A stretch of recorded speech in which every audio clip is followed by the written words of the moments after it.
Dante's Boxing Nation, what's going on, guys? So you guys probably all know by now, and it was recently reported that Andre Ward's possible opponent, Rohan Murdoch, wasn't approved by Nevada State Athletic Commission to fight on the Cotto versus Canelo undercard.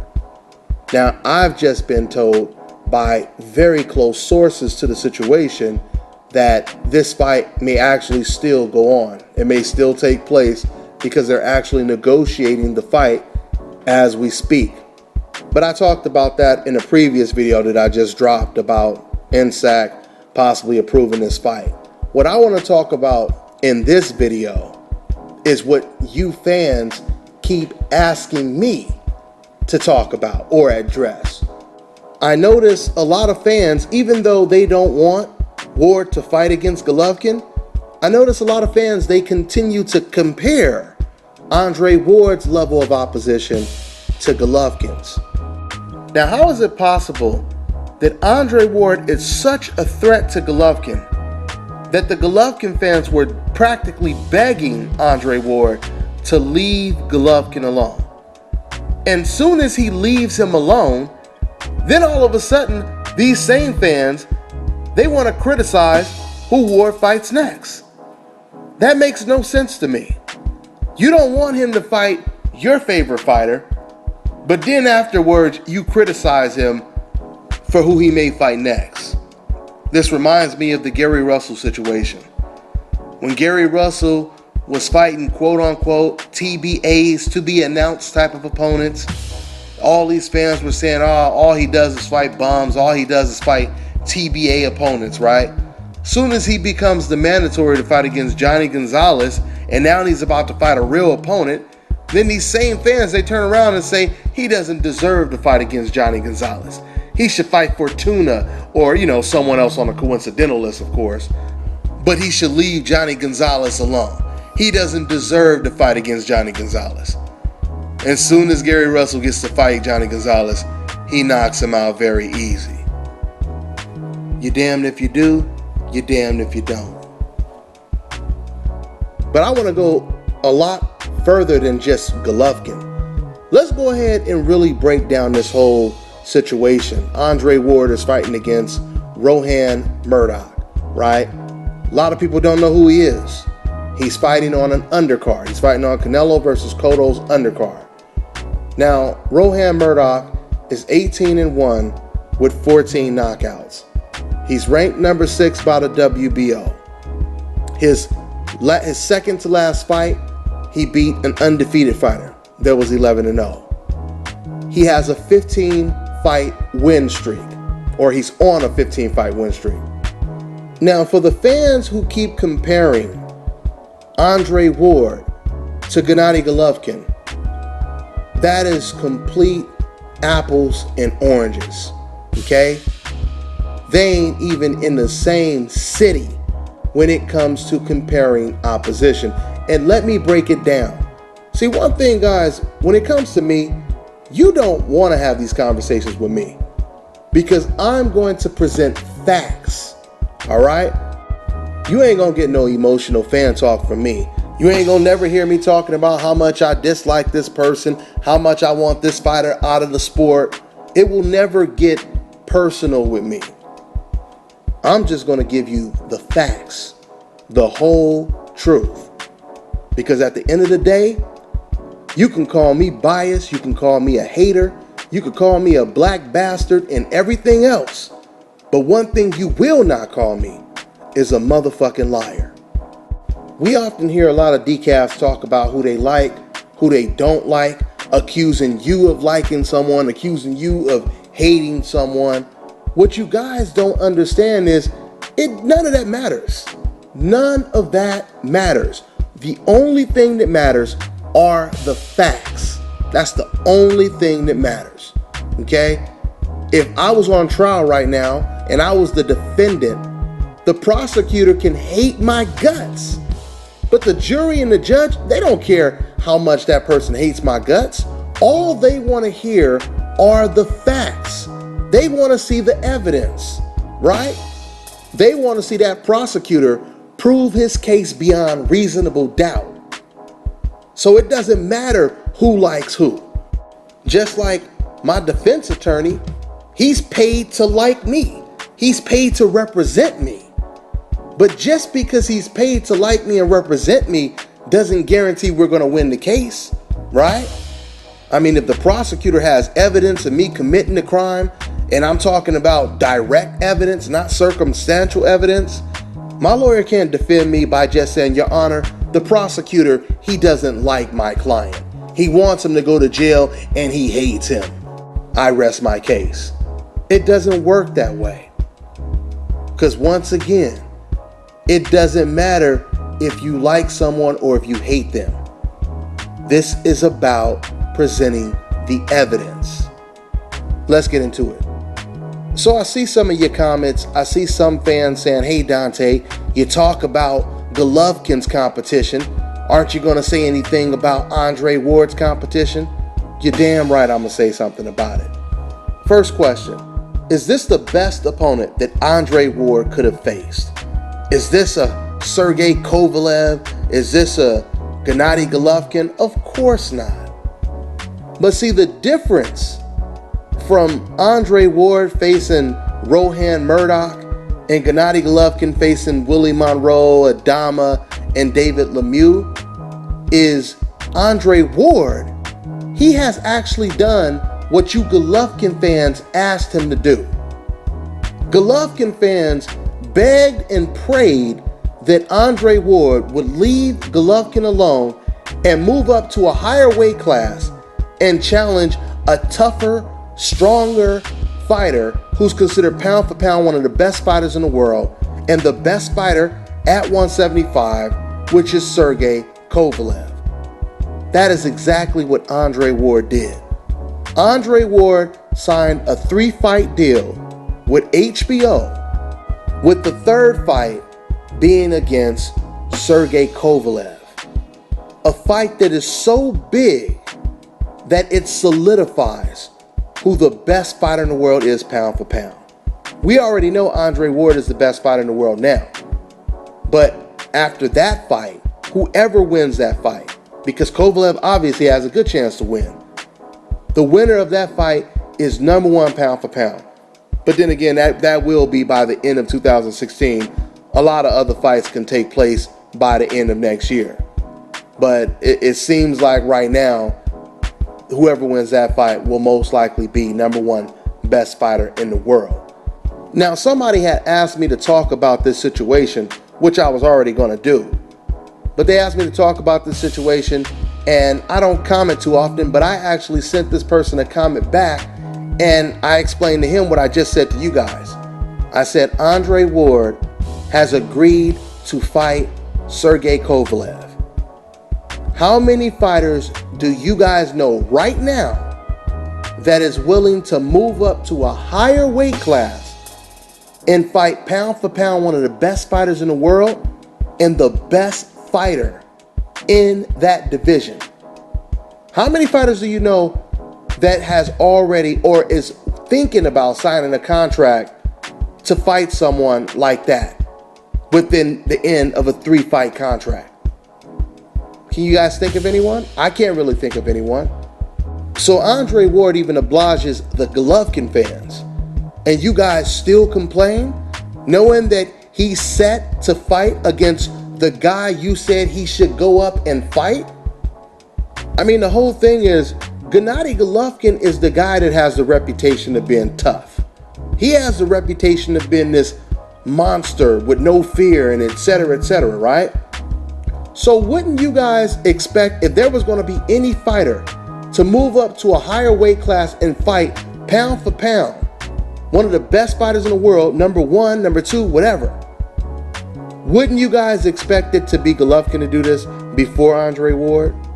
If I would have looked at the news and I would have found out that Gennady Golovkin just signed a 3-fight deal with HBO, and at the end of that 3-fight deal, he fights Andre Ward, I would not have cared if he was fighting against Adama, Rubio, Lemieux, Willie Monroe. The reason why I wouldn't care, because I know that at the end of the contract, he's going to fight Andre Ward. So I wouldn't care. I mean, it's like when you watch football. That's a good thing about watching, national sports, football, baseball, etc. Because you know that it starts with just the season. But by the end of the season, you're going to get to see the best fight the best. Or I should say the best play the best, right? You're going to get to see the finals in the NBA, the Super Bowl when it comes to football. There is something big to look forward to, right? This is the difference from looking at what Ward is doing right now as opposed to what Golovkin is doing right now. Now, credit to Golovkin, he is the best middleweight in the world. And for those of you guys who haven't been following my channel that long, this is one thing I love about YouTube. Everything you say is documented, right? So instead of me just telling you I said something, I can just show you one of the old videos that I uploaded and prove exactly what I said. There used to be a time when Sergio Martinez was considered pound for pound top 4, one of the best fighters in the world. And he kept ducking Gennady Golovkin. And back then, I was making videos defending Gennady Golovkin because Martinez wouldn't fight him. Martinez kept making excuse after excuse after excuse. First, Martinez would say something like, well, he hasn't fought anyone. He needs to fight the type of competition I face. And then Golovkin, he beat Macklin, right? The same guy that Sergio Martinez beat. Then after Curtis Stevens got a string of knockouts, Team Martinez said, well, if you want to face us, you need to beat someone like Curtis Stevens first.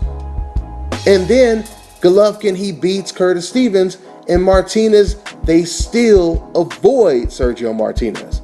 I talked about all of this, okay? Now let me go back to the present. Now, like I said before, Golovkin is the best middleweight in the world right now. And I would pick him over the Jacobs versus Quillin winner, okay? That doesn't guarantee he would beat him, but I would have to lean towards Golovkin. He's the best middleweight right now. But the problem is, if Golovkin can't get a Canelo versus Cotto winner, if he can't get Quillin versus Jacobs winner, because Andy Lee versus Saunders, the winner, is not a Super Bowl type of match. Hell, it ain't even a playoffs type of match. So anyway, when I posted this message and I said that Andre Ward, he's fighting Sergey Kovalev, and this is who you guys asked him to fight, and blah, blah, blah, etc., etc., the guy responded by saying, so he's gonna fight nobody in between time? Basically saying Andre Ward, because he only has 3 fights on the deal. So that means he's gonna fight another guy, and then after that, we're going to see the mega fight against Sergey Kovalev. Now see, this is my thing. Before I go ahead and show you guys some very, very interesting stats, I want to also compare what Golovkin, what Andre Ward is doing to Sergey Kovalev. Now, you guys know that the talks are Kovalev is going to fight against Pascal in a rematch. Now, when I first heard that news, I was disappointed. I'm like, why do we want to see Kovalev fight a guy who he just knocked out? Not only is it a guy that he just knocked out, but after that, Pascal lost to Yunieski Gonzalez. Now, I know they gave the decision to Pascal, but I believe he lost the fight. So I'm looking at this fight as Kovalev is fighting against a guy, not only did he just knocked out, but a guy who lost his fight after he just got knocked out, in my opinion, right? Now, so when I first heard this news, I was disappointed. But it wasn't until I found out that Kovalev signed this 3-fight deal to end up fighting Andre Ward by next year. When I heard that, that made me say, oh, okay, now I understand why he's fighting against Pascal.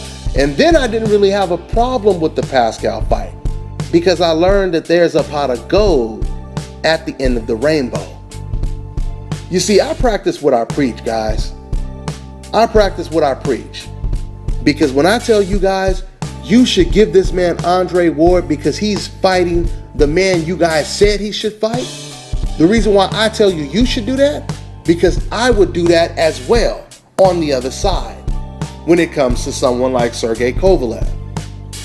And understand this, Sergey Kovalev is a flat-out racist, okay? He done already called black people monkeys, he done called them the N-word on radio shows and other things as well. But if you notice, guys, you don't ever hear me calling him bitches and all this other stuff that they call Andre Ward. I still respect Kovalev as a boxer. I don't give a damn if Kovalev is racist or not. I'm judging him as a boxer. And that's what all of us as boxing fans should do. Instead of getting all emotional and attacking people personally, let's keep this about boxing. I practice what I preach. And that's the reason why I brought up that example of Sergey Kovalev and what he's about outside of the ring. To show you guys, no matter what type of person he is, I'm still going to give him credit for signing this contract to fight against, pound for pound, the best fighter in the world. One thing about Kovalev, you could call him whatever you want to call him, but Sergey Kovalev has always been willing to fight the best competition. Okay, so I've been rambling off, but this is what I really wanted to get into.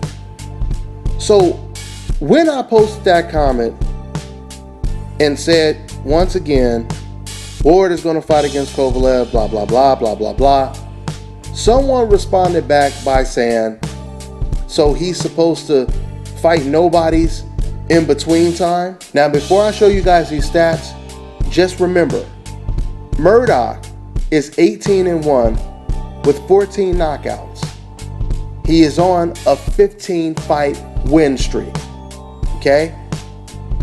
So for the fans that say, Andre Ward, how do you call yourself the best fighter in the world? You're fighting competition like this, right? Let's look at some stats. Now, according to these decals, fighters are not supposed to fight soft touches before their big fight, right? So let's go ahead and start with Sugar Ray Robinson. Let's look at some of the opponents that was on his record. Let's start with this guy by the name of Rudolph Bent. Rudolph Bent had a record of 39 losses and 41 wins. That's right, that means he had more losses than he had wins, okay? Now, before Sugar Ray Robinson fought him, the fight right before that, he fought a guy that had 22 wins and 25 defeats by the name of Peter Schmidt. Before that, Robinson fought a guy by the name of Harvey McCullough, who had 7 wins and 26 defeats. Oh, but it gets worse. Before that, Sugar Ray Robinson, he fought a guy by the name of Neil Morrison. This guy had 3 wins and 4 defeats. And get this, at the time that Sugar Ray Robinson fought a guy with 3 wins, Sugar Ray Robinson had 196 fights. And by the way, that fight turned out to be a no contest, so it wasn't even a win. I wonder if Nsac would have sanctioned any of those opponents today. Let's go ahead and look at some of Sugar Ray Robinson's other fights. Now we're getting a little earlier into his career because the first list of fighters that I named were obviously closer to the end. Let's take a look at Sugar Ray Robinson's 159th fight against Al Hauser. Guy had 7 wins and 15 defeats. Right after that, he fought a guy by the name of Wilf Greaves. This guy was 34 with 21 defeats. At least this guy had a winning record, right? Now, I just gave you a couple, but you could go all the way down the line and you'll see opponents with these type of records fighting against Sugar Ray Robinson. Let's look at some of the opponents that the great Julio Cesar Chavez faced. And keep in mind, guys, all of the fighters that I'm talking about right now, they've all fought great fighters, but we're only mentioning the soft touches that they had, and we're comparing them to Andre Ward's soft touch, or even a Floyd Mayweather soft touch, because we often hear people complain about Andre Berto has been a soft touch as well, right? So let's move on. Let's go ahead and look at some of the opponents that Julio Cesar Chavez faced. Let's start with Chavez's 83rd fight. In Chavez's 83rd fight, when he was 83-0, he fought against a guy by the name of Bruce Pearson, who had 10 wins and 10 defeats. Now, after Chavez lost to Pernell Whitaker, it was a draw, but it was universally recognized as one of the greatest robberies of all time. So I look at it as a complete loss. Matter of fact, this was so much of a robbery that before this fight, everyone had Chavez as pound for pound #1, the best fighter in the world. After Pernell Whitaker beat him, in a lot of people's opinion, they actually put Pernell Whitaker at the #1 spot, and they put Chavez down to like #7. Okay? But anyway, after Chavez loses to Pernell Whitaker, he fights a guy by the name of Mike Powell. Mike Powell had 14 wins and 8 losses. Now understand something. At the time that Chavez faced him, Chavez was 89-1.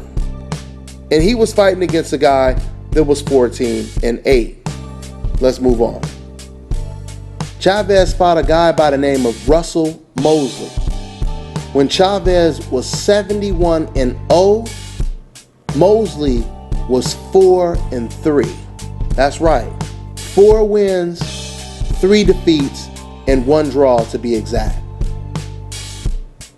Let's look at Chavez's 70th fight. Chavez 70-0. He fights a guy by the name of Akwi Adu. And this guy had a record of 5 wins and 3 defeats. Okay? 5-3 versus 70-0. You do the math. Now, if you look at the great Roberto Duran's record, you'll see the exact same type of discrepancies. But let's move on. Let's look at some fighters today. Let's look at Roman Gonzalez. Chocolatito fought a guy by the name of Abraham Arias. This is when Roman was 20-0 and Arias was 5-12. That's right, 5 wins and 12 defeats. Right before that fight, Chocolatito fought a guy by the name of Juan Centino. This guy was 14-12. Now, I already know what some of you fans are saying. You're saying, come on, Dante. That was 20 fights ago when he faced those guys. And you're absolutely right. So let's look at who he fought 20 fights later. When Roman was 42-0, he fought Valentin Leon, a guy with 38 wins and 29 defeats. Now, keep in mind, guys, I want you to understand something. Before y'all start crying all over your damn laptops or your cell phones, understand this. I'm not saying anything negative about any of the fighters that I just mentioned. The only point that I'm making is, let's treat all of these fighters the same way. I mean, if you could have fans calling Roman Gonzalez the best fighter in the world pound for pound, and he just faced a guy who has more losses than Andre Ward's opponent has fights, then we got a serious problem. Every fighter has soft touches on their record. It's just some soft touches are worse than others, right?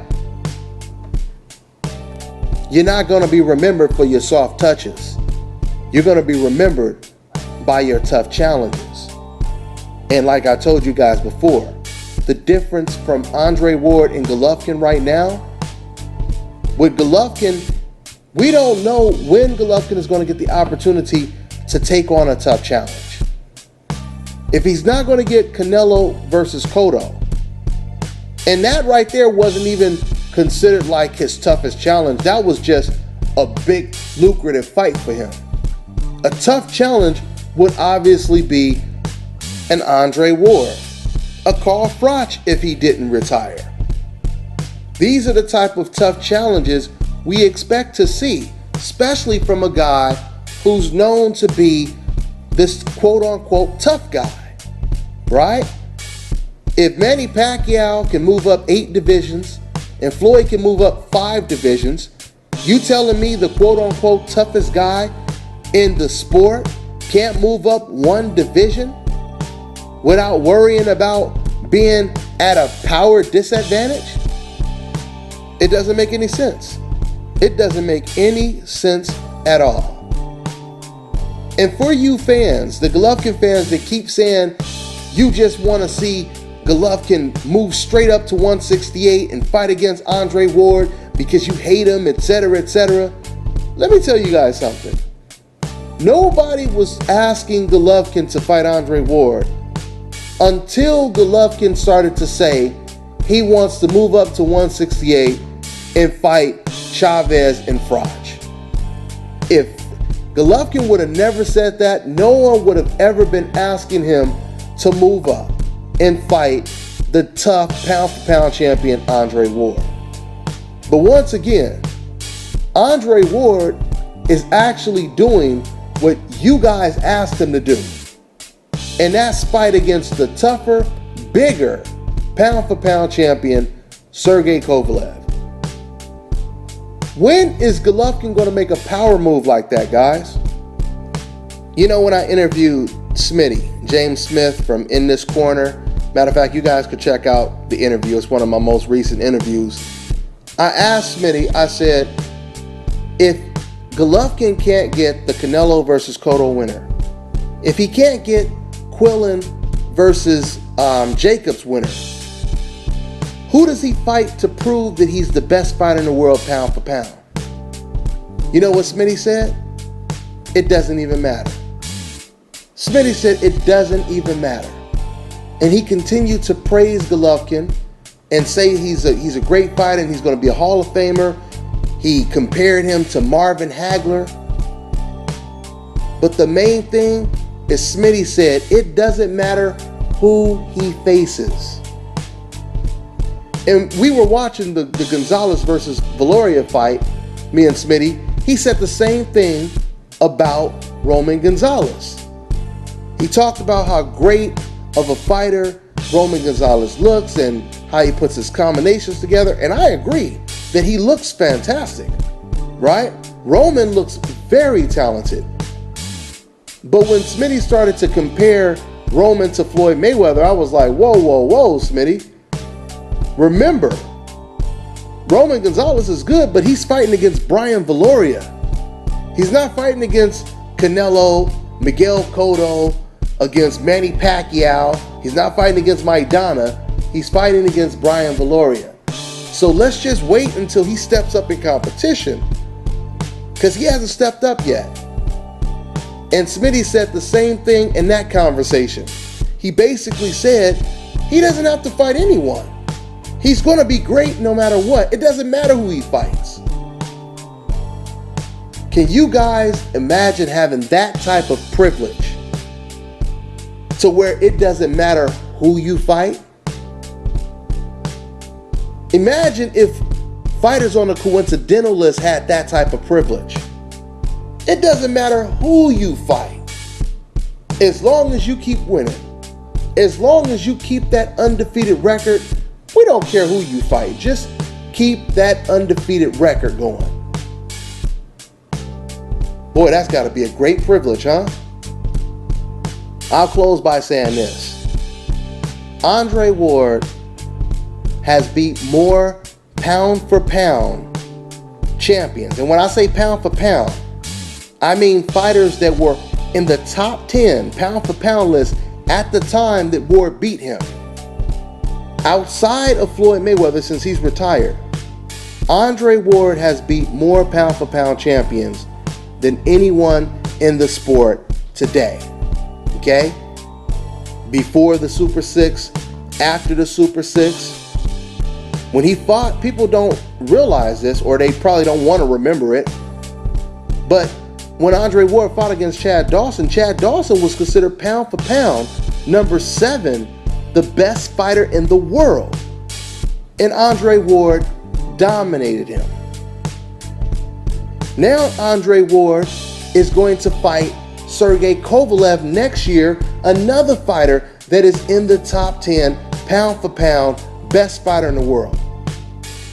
So I'll leave you with this. I asked the question before, I'll ask it again. How many fighters do you know right now that has already signed a contract to fight a top 10 pound for pound champion within his next 2 fights? How many fighters do you know? I can almost guarantee you your list will be extremely short. The reason why Kovalev is fighting a guy that he just knocked out and arguably lost his last 2 fights back to back is because Kovalev knows that he has this Andre Ward fight to look forward to. That's all I got. I'm on to the next one.